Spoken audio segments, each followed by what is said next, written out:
Dans cette vidéo, nous allons voir comment est-ce qu'à partir du cours, on peut arriver à construire la légende du croquis de géographie consacré aux approches géostratégiques des espaces maritimes. Alors ici, on a l'introduction du cours. On va voir que déjà dès l'introduction apparaissent les trois thèmes que l'on va développer ensuite dans le croquis. Le premier thème, on l'a ici, c'est l'importance des transports maritimes, la littoralisation des activités et des populations.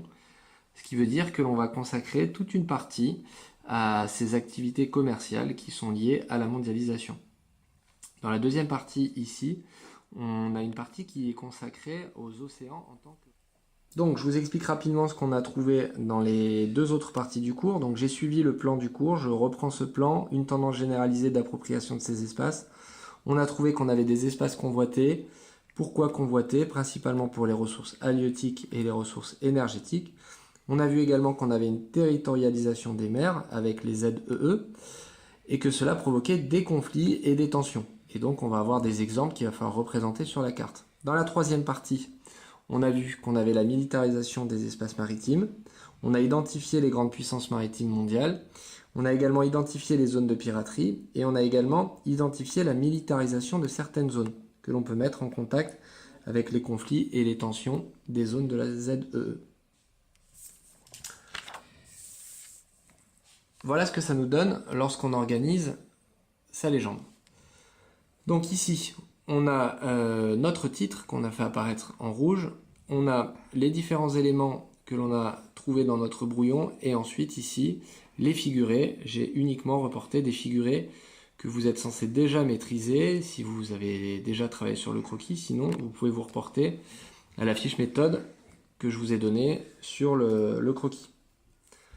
La deuxième partie, on a trois éléments qui sont représentés. J'ai choisi de représenter les conflits liés à la ZEE dans cette partie, puisqu'ils sont liés également aux ressources. Et enfin, dans la troisième partie, on a la militarisation des espaces maritimes.